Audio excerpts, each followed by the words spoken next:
It's 1945. The Third Reich is crumbling. Allied forces are closing in from all sides. But deep in the mountains of Lower Silesia, in a secretive underground facility, something extraordinary might have been happening. Something that, if the stories are true, would change everything we thought we knew about World War II. I'm talking about Hitler's secret UFO program. Now, before you roll your eyes and click away, hear me out. This isn't just some wild internet conspiracy cooked up in someone's basement.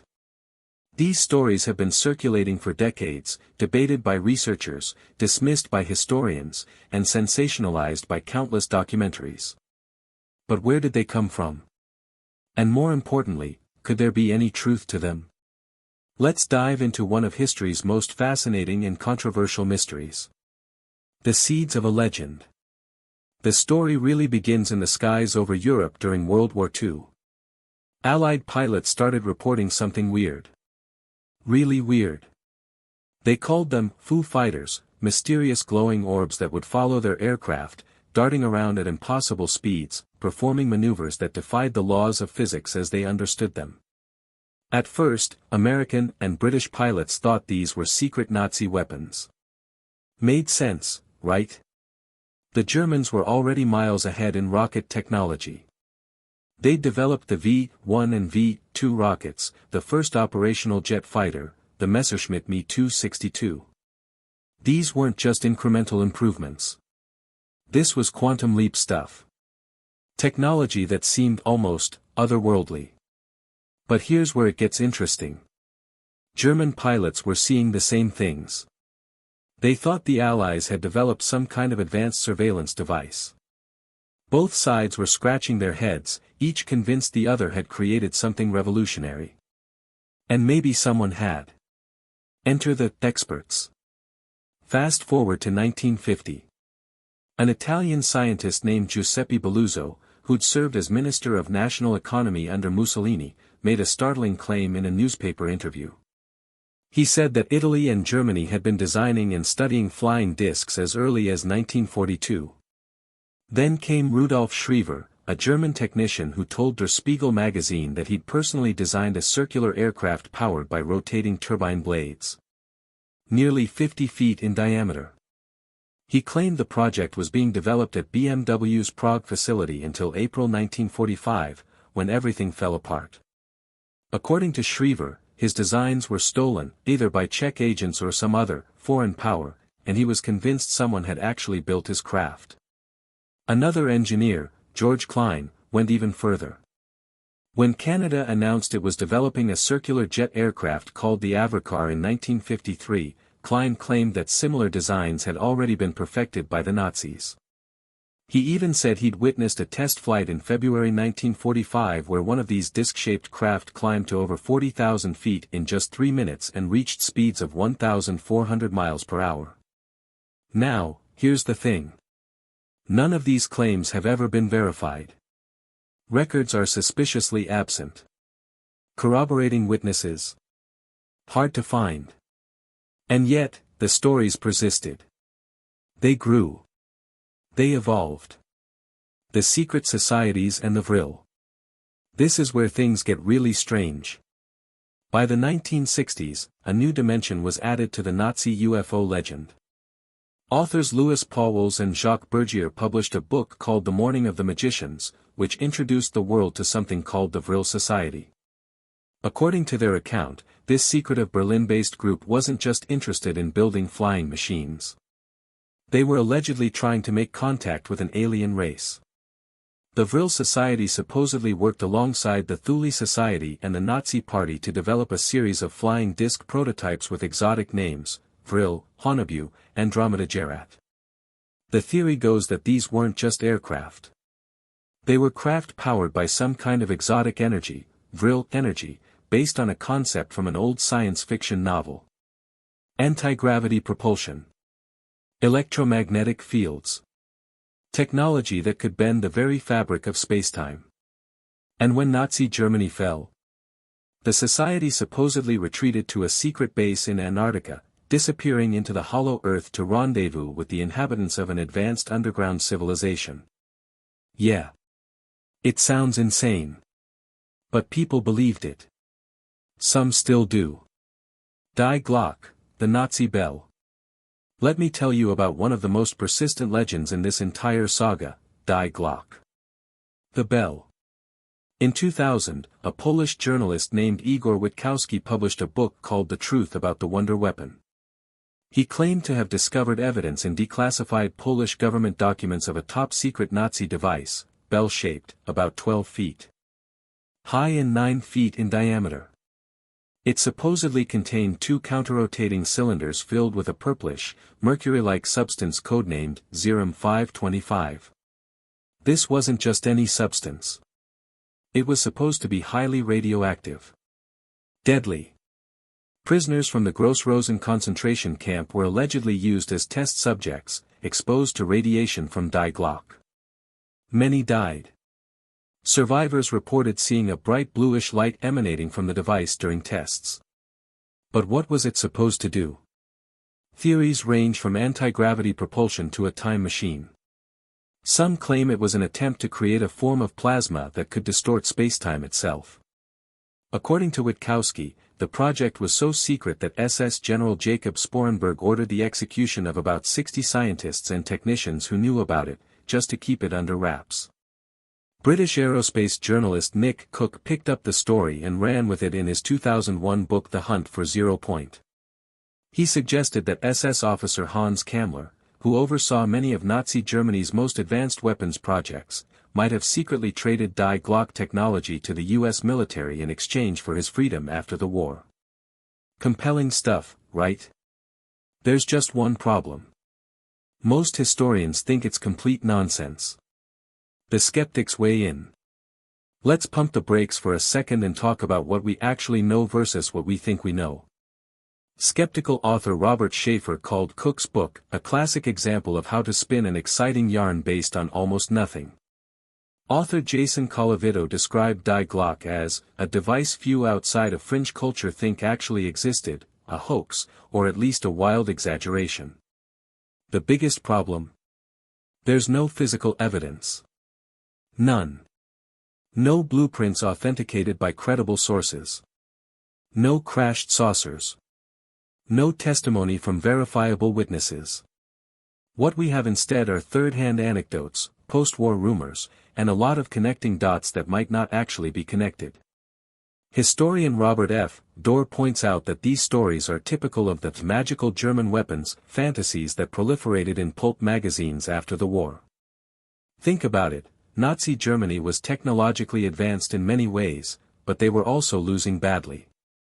If they'd had functional anti-gravity spacecraft, don't you think they would have used them?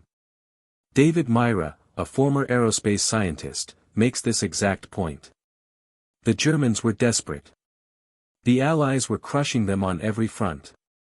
If they'd actually possessed some kind of wonder weapon that could fly circles around Allied aircraft, why didn't they deploy it? The real technology. Here's what we know for sure, Nazi Germany was absolutely pushing the boundaries of aerospace technology. That part isn't in dispute. Victor Schauberger, an Austrian inventor, was working on unconventional engine designs based on water vortex principles. The Horten brothers were developing revolutionary flying wing aircraft that looked eerily similar to modern stealth bombers. There's even the SAC AS-6, an experimental circular-winged aircraft that actually existed, though it never flew successfully. Roy Fedden, a British aeronautical engineer who led technical missions to Germany after the war, said something fascinating. He stated, "I have seen enough of their designs and production plans to realize that if they had managed to prolong the war some months longer, we would have been confronted with a set of entirely new and deadly developments in air warfare." So yes, the Nazis were working on incredible things. But flying saucers powered by anti-gravity? That's where the evidence runs dry. Operation Paperclip, the real conspiracy. Now, if you want to talk about an actual, documented conspiracy involving Nazi scientists and the US government, let's discuss Operation Paperclip. This was real. This happened. In 1945, as Nazi Germany collapsed, the United States launched a covert operation to recruit German scientists, engineers, and technicians, more than 1,600 of them. Many had been deeply involved in the Nazi war machine. Some had direct ties to the Nazi Party. Their records were sanitized, their pasts whitewashed, and they were brought to America to work on military and space programs. Wernher von Braun, the father of the American space program, was a former SS officer who'd overseen the development of the V-2 rocket program at Peenemünde. The facility used slave labor from concentration camps. Thousands died building his rockets. And yet, he became a national hero in America, appearing on television, shaking hands with presidents, and ultimately putting Americans on the moon.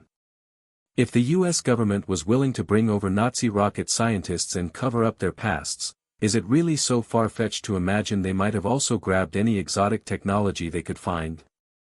If something like Die Glocke or the Haunebu actually existed, wouldn't the Americans have wanted it? That's the seductive logic of conspiracy theories. They take kernels of documented truth, like Operation Paperclip, and extrapolate outward into speculation, connecting dots that may or may not form a real picture. Why do these stories persist? So why are we still talking about this almost 80 years after World War II ended? I think there are a few reasons. First, Nazi Germany was genuinely mysterious. They had secret weapons programs. They did conduct bizarre experiments. The V-2 rocket really did seem like science fiction come to life in the 1940s. When you combine real advanced technology with the theatrical, occult-obsessed aesthetics of the Nazi regime, it creates fertile ground for speculation. Second, humans love mysteries. We're pattern-seeking creatures. When we see something we can't explain, like those Foo Fighters during the war, we want answers. And if the official explanation is, we don't know, well, we'll come up with our own. Third, there's something perversely compelling about the idea that evil possesses secret power. The Nazis were monsters. They committed unspeakable atrocities. And maybe, on some psychological level, believing they had access to advanced or even alien technology helps us make sense of how they came so close to winning. It makes them seem less like ordinary human beings who chose to do terrible things, and more like villains with supernatural advantages. But here's the uncomfortable truth: they didn't need flying saucers to nearly conquer Europe. They had propaganda, industrial capacity, military strategy, and millions of people who chose to go along with it. The verdict. So, did Hitler have a secret UFO program? The honest answer: almost certainly not in the way these theories describe. There's no credible evidence for functional anti-gravity craft, time-traveling bells, or Antarctic bases harboring the Fourth Reich. But did Nazi Germany experiment with unconventional aircraft designs? Absolutely. Were they pushing the envelope of what was technologically possible in the 1940s? Without question. Did some of those projects remain classified or poorly documented, leaving gaps for speculation? You bet. The Nazi UFO legend is a fascinating example of how history, speculation, and human psychology intersect. It's built on fragments of truth, amplified by the mystique of secrecy, and sustained by our collective fascination with the unknown. Should we dismiss it entirely? Maybe not. History has a way of surprising us. Archives get declassified. Buried documents resurface. What seems impossible in one era becomes mundane in the next. But should we believe that Nazi Germany had functional flying saucers powered by anti-gravity technology, built with the help of aliens or ancient civilizations, and hidden in secret Antarctic bases? That requires a level of credulity that the evidence simply doesn't support. The takeaway. Here's what I think is most interesting about the whole Nazi UFO phenomenon: it tells us as much about ourselves as it does about history. These stories persist because they touch something deep in the human psyche. The desire to believe that there are secrets just beyond our reach. The hope that the universe is stranger and more wondrous than it appears. The fear that maybe our enemies possessed advantages we didn't know about. In the end, the real story of Nazi Germany's technological programs doesn't need embellishment. The V-2 rocket, the jet fighter, the revolutionary aircraft designs, these were genuinely groundbreaking achievements. The scientists who created them went on to shape the space age, for better and worse. That's remarkable enough on its own. We don't need flying saucers to make it interesting. But I'll tell you this, on quiet nights, when I look up at the stars and think about all the things we still don't know about our own history, I can't help but wonder. Not because I believe the wild theories, but because the universe has proven, time and time again, that it's far stranger than we imagine. And maybe, just maybe, there are still secrets buried in the ruins of the 20th century, waiting to be discovered. So, did Hitler have a secret UFO program? Probably not. But the fact that we're still asking the question almost 80 years later? That tells you something powerful about the enduring mystery of the Third Reich, the allure of the unknown, and the very human need to make sense of a world that often defies explanation. Thanks for coming along on this journey into one of history's most persistent conspiracy theories.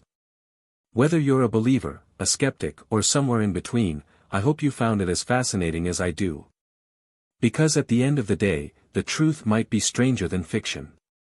We just haven't found it yet.